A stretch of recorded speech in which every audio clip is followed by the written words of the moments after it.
Hi everybody, in this bonus video we're going to calculate the elongation of the main cable of a suspension bridge. So for this specific video I've decided, as you might have already guessed, to look at the Golden Gate Bridge, alright? Because I think this is a bridge everybody knows about, and hey, you gotta admit it's a pretty nice looking bridge. Okay, so before we start, let's just make some guesses, alright? What do you think is going to be the elongation of this cable? Alright, so the total span here is about 1200 meters. Okay, so at the end we'll go in and calculate what's the actual elongation.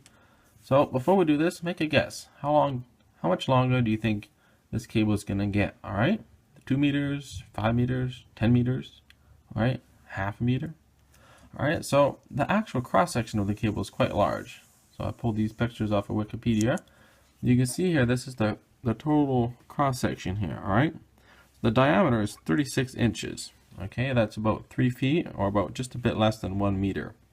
And as you can see, or maybe not see, this is not a solid chunk of metal. It's a whole bunch of tiny other little cables. In fact, 27,572 cables. Alright, so when they build a bridge, they run these through individually, and then they stress them as they go, alright? Because there's no way you can build a bridge by running this 3 foot 1 meter wide cable. Okay, so just to model what this bridge looks like, we're going to assume that because of the weight of the bridge, alright, the weight of this main piece, that this hanging cable here is approximately parabolic, alright, and it looks parabolic. And the weight of the bridge, we're going to call that Q, total length L, alright, so at the center it's symmetrical, so we call L by 2. And then the total distance from the top of the tower to where the cable ends, which is approximately the deck. We're going to call that H.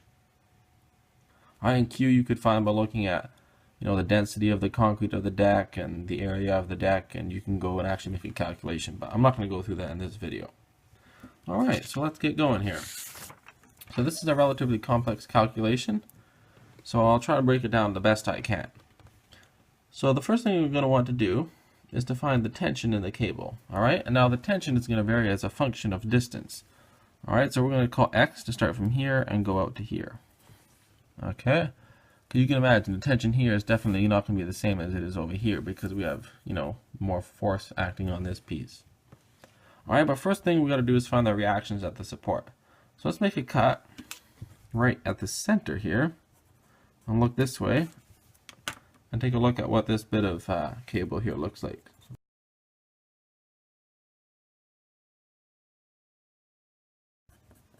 The X to be 0. Alright, we have the reaction at X is equal to the tension in B. So T at the bottom is the reaction at X. And the sum of the forces in the Y to be 0. Okay, we can see that RY, alright, this piece equals to this applied load, so Q naught, or Q times distance, force per meter times the number of meters gives you total force.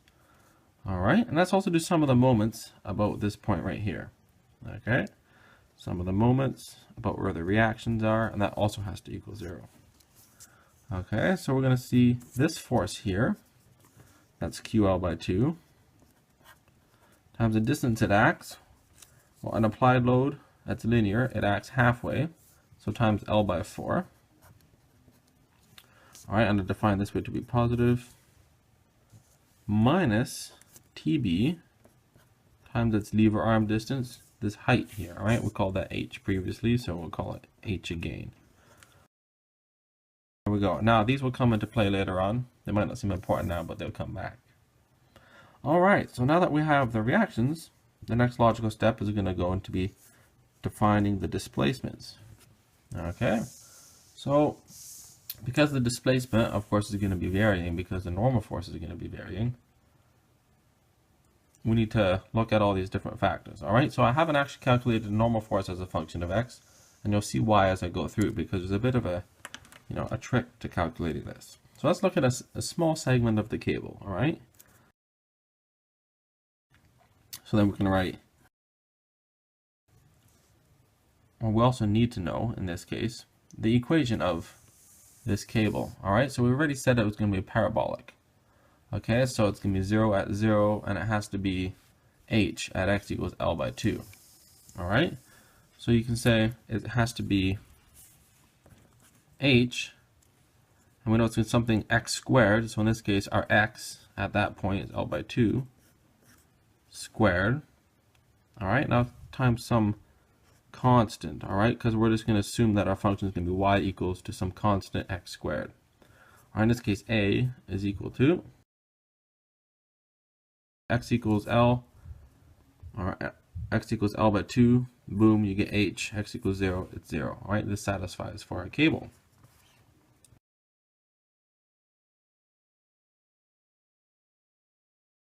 Okay, now we need to find dy in terms of dx. And how are we going to do that? Well, we're basing this bit here off of a piece of the cable, which is described by this equation. So let's just take the derivative. Dy dx is equal to, in this case, 8hx by L squared. Okay? All right, we can substitute back this into here. And then this whole piece here is going to become squared. And we get a dx squared. Now 2dx squared, we factor that out, and then we can square root that dx, and then it becomes out by itself just a regular dx. Okay, so d delta, this piece here, because we factor out the dx, this piece squared. So let's find the normal force as a function of x, or you can call it the tension as a function of x. Alright, so this is the other step that we usually would have done first, but in this case I'm doing separate because it's going to help us out. So let's look at a piece of the cable at a distance x away. Okay, so based off of this, we will look at a piece of cable, let's just say right here. Instead of making the cut here, we'll cut here. Okay, at a distance that we're going to call x. Alright, so TB is that, and TB is equal to the reaction of x, so we plug that in, and Ry is that. Okay.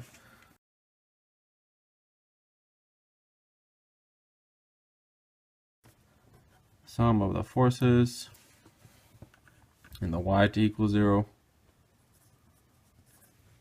Okay, and you can find that Ty equal to Qx. Sum of the forces in the x to be 0. And you go through that, and you can find that Tx is equal to QL squared by 8h. Okay, now T, alright, the actual T, is of course Tx squared plus Ty squared, alright, a little bit of Pythagoras. So we can say T squared is equal to this squared plus that squared. Q squared L to the 4, or 64h squared. Alright, so we can say T as a function of x is equal to, and now here where it's starts to get interesting, so we can say, since we know it's going to be square root eventually, we're going to have to plug it back into this equation here. What if we can make this square root the same as this square root? Alright, that would make the integration a whole lot easier, because the square root of something times the square root of something is just that something. Alright, so we're going to strategically factor out these variables to make it work, so that that's the case. Alright, and if you factor out this,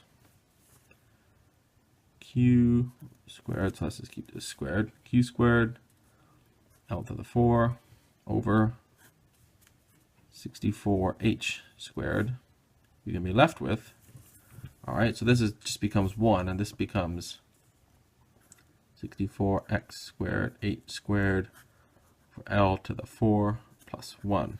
Alright, and then in reality this is going to be square root, and the square root of this, bango, that's the same as this right here. So that's going to make our life very nice. So to find the total elongation, we're just going to integrate this equation here. Okay, so the total elongation equals to the integral from x equals negative L by 2 to L by 2, right, over the whole length of the bridge.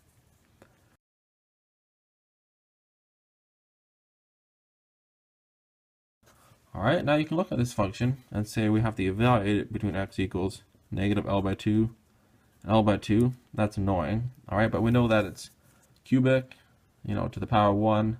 It's an odd equation, so from math that tells us this is symmetric. So it's just 2 times the integral from 0 to L by 2.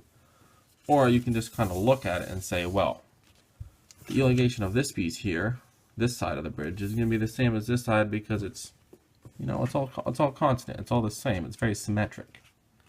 Okay? So we can just reevaluate this integral as, all right, 2 times E A. All right, I seem to have dropped the E and the A throughout here, but don't worry, it's still there. Here it's back again. This would satisfy me. I might factor out L. Now, in some textbooks where I've seen this problem, they simplify it further to this form here. So basically just factoring out the L by 2. Alright? This is definitely squared in the bottom, not to the power of 4. Like I've seen in some answer keys, it's wrong. Alright, so that was a bit of work. Let's get to the fun part. What is the elongation of the very special Golden Gate Bridge? Okay, I found these numbers here on Wikipedia, and I was just assumed some other ones. I assumed that it was made out of steel. Then I got these numbers off the internet. So from the water to the top of the tower is 227, and the water to the bridge is 67. So the difference of those would be our h. Alright, that's 160. Another diameter, 92.4 centimeters, or this many meters. And that gives us an area of that right there. So we can go ahead and calculate our elongation using the equation that we just seen developed above.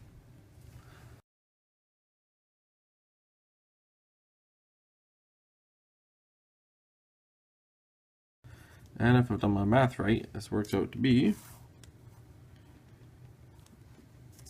2.5 meters. Alright? Or, if you're American, 120 inches. Alright. So this is a little bit of a number crunching for a practical example. And that's the end of this Golden Gate elongation video. I hope you enjoyed it, and we'll see you around.